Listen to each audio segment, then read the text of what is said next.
नमस्कार दोस्तों, दृष्टिकोण मीडिया के YouTube चैनल पर आपका स्वागत है और मैं हूं आपके साथ चर्चा करने के लिए दुष्यंत चोपड़ा।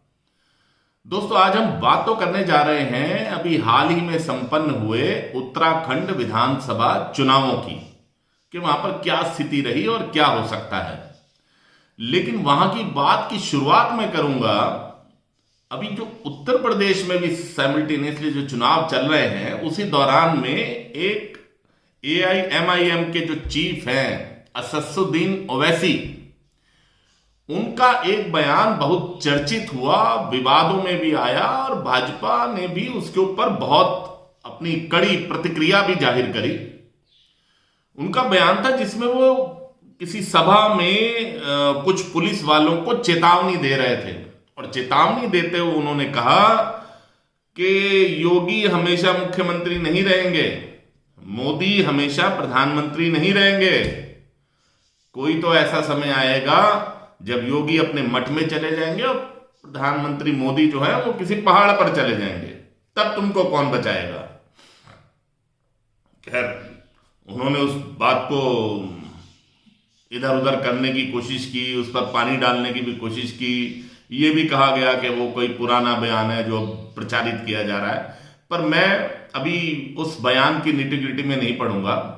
मैं उनके उन असदुद्दीन ओवैसी ने जो बात कही, जो शब्द कहे, उसको उत्तराखंड और कमोबेश कई प्रदेशों में जो भाजपा की स्थिति है, प्रदेशों में जो भाजपा की स्थिति है, प्रदेश सरकारों के स्तर पर और प्रदेशों में संगठन के स्तर पर जो भाजपा की स्थिति है, उसके ऊपर अगर आप देखेंगे तो ओवैसी का यह बयान बिल्कुल फिट बैठता है। वहां तो उन्होंने चेतावनी दी थी पुलिस वालों को, लेकिन उनकी ये चेतावनी भाजपा के विभिन्न प्रदेशों में जो उनकी प्रदेश इकाइयां हैं, उनको अपने ऊपर भी अगर वो लेकर देखेंगे और गंभीरता से उस पर विचार करेंगे, भाजपा हाईकमान या भाजपा का जो केंद्रीय नेतृत्व है वो उसके ऊपर आत्मचिंतन करेगा, मंथन करेगा, तो कुछ ना कुछ रास्ता निकलेगा। क्योंकि मोदी कब तक प्रधानमंत्री रहेंगे और मोदी कब तक प्रदेशों में भाजपा को चुनाव जिताते रहेंगे, इस बात के ऊपर भाजपा को सोचना होगा। हालांकि जैसा कि मैंने अपने थंबनेल में बताया है कि प्रधानमंत्री मोदी ने उत्तराखंड में भाजपा की डूबती नैया को बचा लिया, तो स्वाभाविक है मैं जो कहने चाह रहा हूं वो बात मेरे थंबनेल में परिलक्षित होती है कि दृष्टिकोण मीडिया के आकलन के अनुसार, अनुमानों के अनुसार, जो उनको ग्राउंड से जो खबरें मिली हैं उसके अनुसार इस चुनाव में भाजपा वहां पर सरकार बनाने जा रही है। लेकिन दोस्तों, सवाल यह पैदा होता है कि क्या भाजपा वहां पर अपनी करनी से, क्या वहां की भाजपा की प्रदेश इकाई अपनी करनी से और अपने कार्यों के बल पे वहां दोबारा सरकार बनाने जा रही है? क्योंकि ये इतिहास रचा जाएगा। जब से उत्तराखंड प्रादुर्भाव में आया है, उसका निर्माण हुआ है, उसके बाद से लेकर लगातार ये वहां का एक ट्रेंड रहा है कि एक बार भाजपा की सरकार आई तो अगली बार वहां की जनता ने कांग्रेस को मौका दिया, उस बार कांग्रेस थी तो अगली बार भाजपा को मौका दिया गया वहां की जनता के द्वारा। लेकिन अगर 2017 के बाद दोबारा 2022 में उत्तराखंड में भाजपा की सरकार आती है, जैसा कि हमारा अनुमान है, दृष्टिकोण का अनुमान है, तो ये अपने आप में ये एक इतिहास रचा जाएगा। लेकिन इस इतिहास रचने के कर्णधार क्या वहां के मुख्यमंत्री, अभी जो वर्तमान में मुख्यमंत्री हैं, युवा नेता, ऊर्जावान नेता पुष्कर सिंह धामी होंगे? क्या वहां की प्रदेश इकाई होगी या भाजपा का वहां का संगठन होगा? तो जवाब है नहीं, अ फ्लैट नो।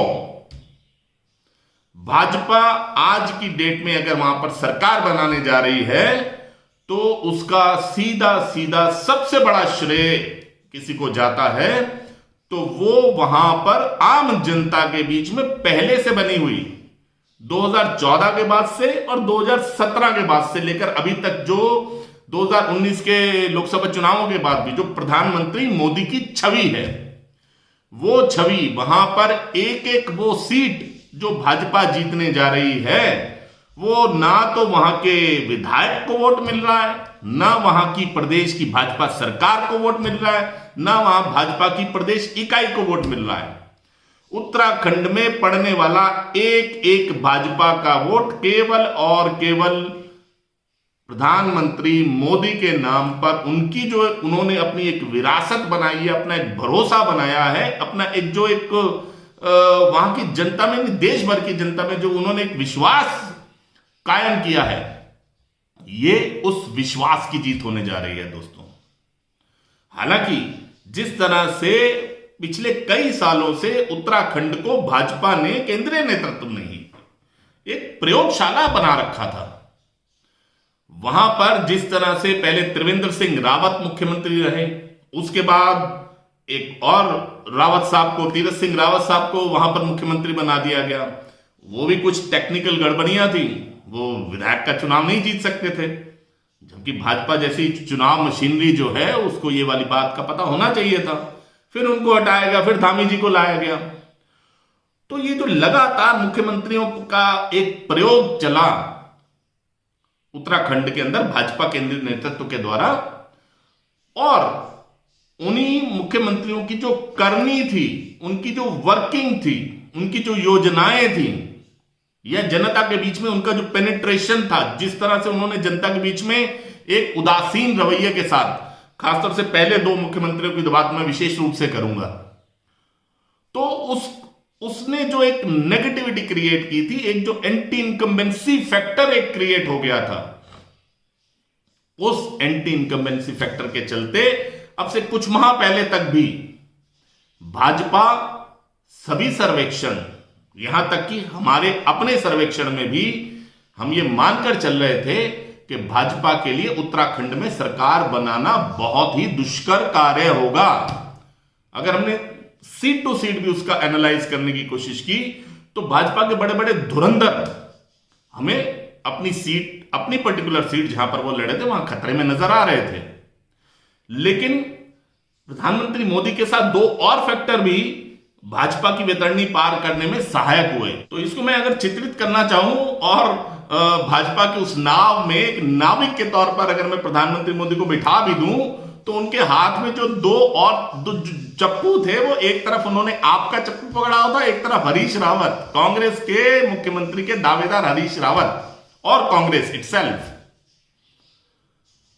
ये दोनों का भी एक बड़ा रोल रहेगा, एक बड़ी भूमिका रहेगी अगर भाजपा वहां पर, जैसा कि हमारा अनुमान है, विश्वास है, वहां भाजपा चुनाव जीतने में, सरकार बनाने में कामयाब हो जाती है। उसका आप देखिए, पुष्कर सिंह धामी को जिस तरह से मुख्यमंत्री बनाया, एक युवा, एक नया चेहरा, एक उत्साहवान एक चेहरा वहां की जनता को नजर आया। उनको हालांकि बहुत कम टाइम मिला, लेकिन उस टाइम में भी उन्होंने प्रशासनिक ढांचे में परिवर्तन करने की कोशिश की, कुछ क्रांतिकारी घोषणाएं करी।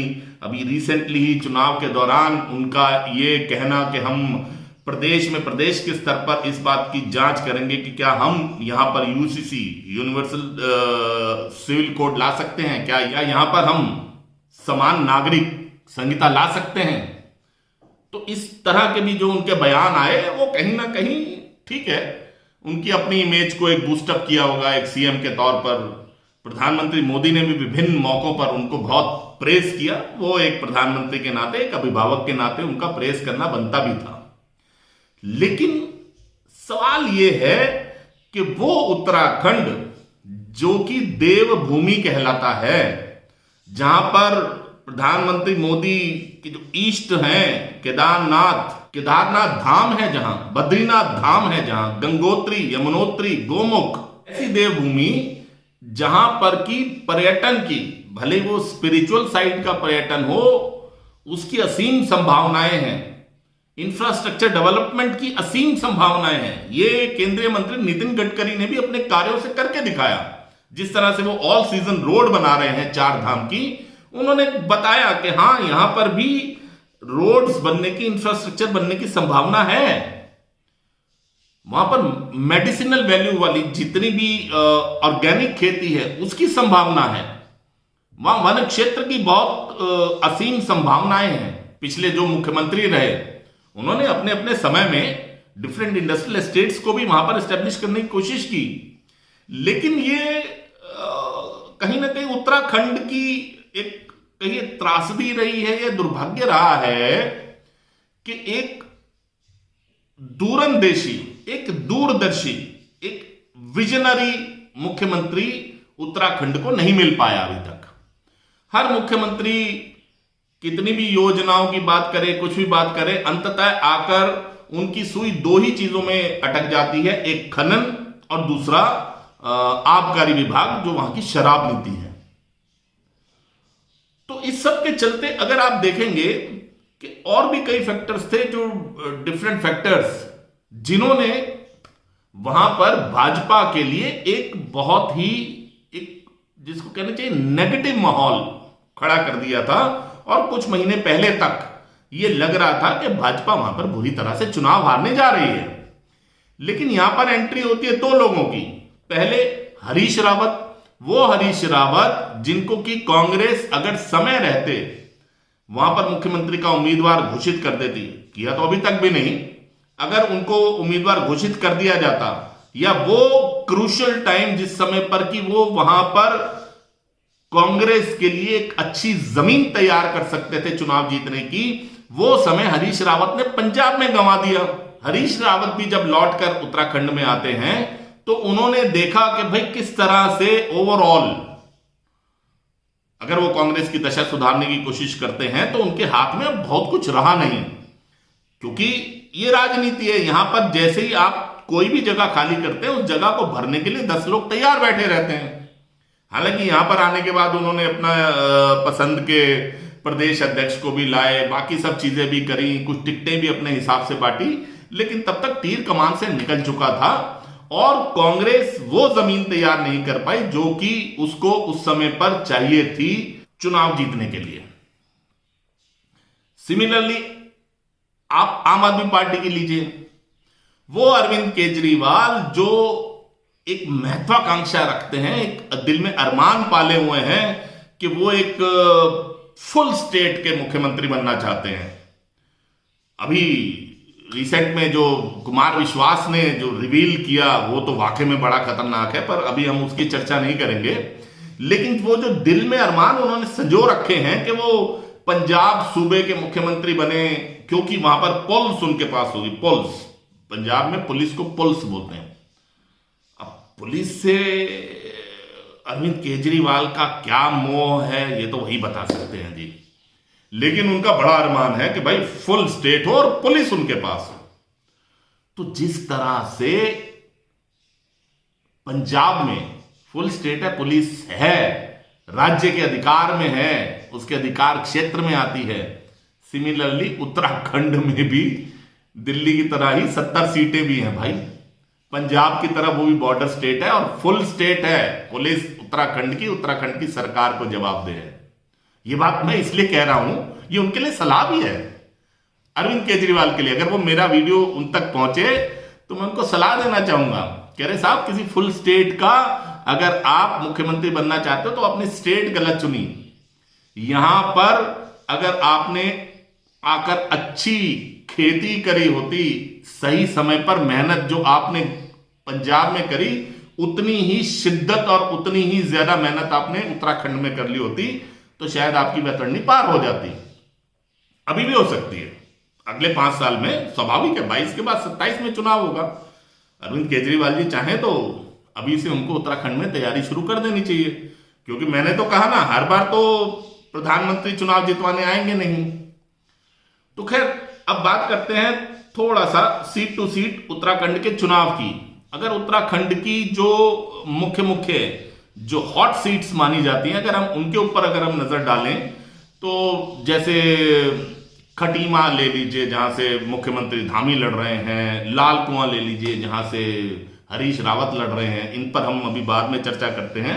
लेकिन बाकी जो मुख्य सीटें हैं अगर हम उनके ऊपर नजर डालें तो हरिद्वार की सीट से मदन कौशिक दोबारा से चुनाव जीतने जा रहे हैं, ऐसा दृष्टिकोण का मानना है। अगर हम श्रीनगर हॉट सीट की अगर मैं चर्चा कर रहा हूं, अगर हम श्रीनगर की बात करें तो श्रीनगर से एक बड़ा दिलचस्प मुकाबला है, जहां एक तरफ कांग्रेस के बड़े नेता गणेश गोंडियाल जी, वहीं पर भाजपा के धन सिंह रावत हैं। लेकिन हमारे आकलन के हिसाब से धन सिंह रावत ये सीट जीतने जा रहे हैं। अगर हम बात करें चकराता की, तो चकराता से कांग्रेस के दिग्गज नेता प्रीतम सिंह वो एक बार फिर से चुनाव जीतते हुए नजर आ रहे हैं। अगर हम बीजेपी की बात करें तो बीजेपी पहले कांग्रेस में थे, फिर बीजेपी में है सतपाल महाराज जी, उनकी जो सीट है चौबट्टा खाल, हमारे आकलन के हिसाब से सतपाल महाराज फिर से वो सीट जीतने जा रहे हैं। अगर हम बात करें लैंसडाउन की, मैं लैंसडाउन का जिक्र इसलिए कर रहा हूं कि यहां से हरक सिंह रावत जो भाजपा छोड़कर एन मोमेंट पर कांग्रेस में चले गए और कांग्रेस ने उनको टिकट नहीं दी, लेकिन वो अपनी बहू के लिए टिकट लेने में कामयाब रहे, तो उनकी बहू वहां से चुनाव हार रही हैं और वहां से भाजपा की जीत हो रही है। दो और सीटों का मैं जिक्र करना चाहूंगा जहां ये दोनों ही सीटें फंसी हुई हैं, एक है नैनीताल और एक है बाजपुर। इन दोनों सीटों का मैं जिक्र इसलिए कर रहा हूं कि कांग्रेस के दिग्गज नेता यशपाल आर्य, जो पहले कांग्रेस में थे, फिर भाजपा में आए, फिर अभी दोबारा से कांग्रेस में चले गए, और उनकी भी लड़ाई यही थी कि उनको भी टिकट दो, उनके बेटे को भी टिकट दो, जो संजीव आर्य हैं। तो ये दोनों पिता पुत्र की जो जोड़ी बाजपुर और नैनीताल से चुनाव लड़ने जा रही है, इन दोनों ही सीटों पर दृष्टिकोण के आकलन के हिसाब से दोनों सीटें फंसी पड़ी हैं। कोई भी जीत सकता है, कोई भी हार सकता है। हाँ, इसमें यह बात मैं जरूर कहना चाहूंगा कि इन दोनों सीटों पर अगर हम टेनिस की भाषा में कहें तो एडवांटेज बीजेपी है। लेकिन चुनाव तो चुनाव है साहब, असली नतीजा तो, फाइनल नतीजा तो 10 तारीख को ही आएगा। 10 मार्च तक का हमें इंतजार करना होगा। अब हम दोनों जो सबसे विशेष सीटें हैं यहां की, मैं उनका जिक्र ज्यादा इसलिए भी करना चाहूंगा कि इन दोनों ही सीटों पर भी आप तैयार हो जाइए एक सनसनीखेज अनाउंसमेंट के लिए। दोनों ही सीटें दोनों ही दिग्गजों के लिए संकट में हैं और दोनों ही सीटें हमारे हिसाब से 50-50 के मुहाने पर खड़ी हैं, यानी कि ऊंट किसी भी करवट बैठ सकता है। अगर आप लाल कुआं की बात करें तो लाल कुआं, जहां पे कांग्रेस के दिग्गज नेता हरीश रावत वो चुनाव लड़ रहे हैं, लेकिन वहां पर जो पहले से कांग्रेस ने डिक्लेयर किया हुआ था संध्या डालकोटी, वो अभी तक मैदान में डटी हुई हैं। हरीश रावत को हराने के लिए पूरी शिद्दत के साथ मेहनत कर रही हैं, और साथ में जो भाजपा ने वहां पर अपने सिटिंग एमएलए को चेंज करके मोहन बिष्ट को वहां पर टिकट दी है। मोहन बिष्ट बहुत मजबूती के साथ चुनाव लड़ रहे हैं और वो वहां पर कुछ भी उलटफेर करने में सक्षम है। फाइनल तो 10 तारीख को ही पता लगेगा क्या होता है। Will keep our fingers crossed. और सबसे सनसनीखेज खबर आ सकती है खटीमा से। खटीमा, जी हां, जहां से प्रदेश के मुख्यमंत्री, युवा नेता, ऊर्जावान नेता पुष्कर सिंह धामी चुनाव लड़ रहे हैं। खटीमा जब से जनरल सीट हुई है तब से पिछले 2 बार से वही वहां से जीतते आए हैं। 2012 का चुनाव उन्होंने लगभग 5000 वोटों से जीता, लेकिन 2017 का चुनाव आते आते उनकी जीत का मार्जिन कम होकर 2709 वोट रह गया था। खटीमा वो सीट है जो कि एक मिक्स्ड पॉपुलेशन है। यहां पर पहाड़ी भी हैं, मैदानी भी हैं, पंजाबी भी हैं, बंगालीज भी हैं, मुस्लिम मतदाता भी हैं। और अगर हम देखें तो यहां के बारे में यह कहा जाता है कि यहां एक थारू प्रजाति जो है उसके लगभग 30 से 35 हजार वोट हैं। तो थारू जाति के जो लोग यहां पर रहते हैं, खटीमा के बारे में कहा जाता है कि वो जिस तरफ जाएंगे हवा का रुख उसी तरफ होगा, वही वो सीट जीतता है। कुछ वहां का जो समीकरण बन रहा है वो समीकरण चौंकाने वाला हो सकता है। दोस्तों, है तो मैं बड़े जिम्मेदारी के साथ ये बात कह रहा हूं कि वहां की सीट, मुख्यमंत्री की सीट फंसी हुई है। वो बहुत ही ज्यादा कॉन्फिडेंस के साथ नहीं कह सकते कि मैं बहुत भारी मार्जिन से जीत रहा हूं। वो क्लेम करने को वो कुछ भी कर सकते हैं, लेकिन ये दृष्टिकोण मीडिया का जो आकलन है, हम उस अपने आकलन पर बिल्कुल स्टैंड करते हैं। वहां से जो ग्राउंड रिपोर्ट है, वो ग्राउंड रिपोर्ट यही कहती है कि अब अगर हम 2017 में भी चले जाएं, 2017 में भी जो 2700 वोटों से पुष्कर सिंह धामी जीते थे, उसमें भी बीएसपी का बहुत बड़ा योगदान था, जबकि 18,000 के लगभग वो वोट वहां पर बीएसपी के कैंडिडेट ने लिए थे। 18,000 वोट, 980 के करीब वोट तो नोटा में पड़ गए थे। और वहां की जो मतलब अगर वहां के लोग सीएम के लिए उनको वोट दे रहे हैं तो स्वाभाविक रूप से वो सीएम को जिता देंगे, लेकिन अगर एक विधायक के रूप में वोट दे रहे हैं तो खटीमा से पुष्कर सिंह धामी का जीतना बहुत मुश्किल है। वहां कुछ जल भराव की समस्या है, उसके ऊपर भी कुछ बहुत अच्छी तरह से काम नहीं हुआ। वहां की जनता उसके लिए बहुत रुष्ट है। वहां पर अगर जो एक जाम की समस्या लगती है, बाईपास की जो जरूरत है, उस पर भी काम पूरा नहीं हुआ या ढुलमुल काम चल रहा है, उसको लेकर भी वहां की जनता बहुत ज्यादा संतुष्ट नहीं है। और एक मुख्यमंत्री के नाते अगर वो उनको जिता रहे हैं तो अलग बात है, लेकिन वहां का जो थारूक वाला जो समीकरण है, वहां की लोकल जनता का जो समीकरण है, और सबसे बड़ी बात यह है कि आम आदमी पार्टी जो कि पूरी स्टेट के अंदर भाजपा को जिताने में एक बहुत बड़ा कारक बन रही है, वो आम आदमी पार्टी यहां पर बहुत ज्यादा प्रभाव नहीं दिखा रही। ये बिल्कुल बाइपोलर चुनाव है। पिछली बार जिस तरह से बहुजन समाज पार्टी ने 18,000 वोट लिए थे, वो कहीं ना कहीं एक बेनिफिट दे गया, एक लाभ दे गया था पुष्कर सिंह धामी को। तो ओवरऑल समीकरण जो है वो स्थिति गड्ढमड्ढ है। बाकी तो ईवीएम में फैसला वहां के मतदाता ने बंद कर दिया। ईवीएम खुलेंगी 10 तारीख को, दूध का दूध पानी का पानी हो जाएगा कि हम जो बात कह रहे हैं वो ठीक है या नहीं है। अब चलते चलते लास्ट में मैं एक बात और कहना चाहूंगा कि ये कांग्रेस के लिए संदेश है। कांग्रेस ने अपने अंतरकलह के चलते नंबर 1, नंबर 2, मोदी को हराने की एक जो अंधी दौड़ सभी प्रतिपक्षी दलों में आज की डेट में है, उसके चलते कांग्रेस दिल्ली पूरी तरह से अपनी जमीन गंवा ही चुकी है।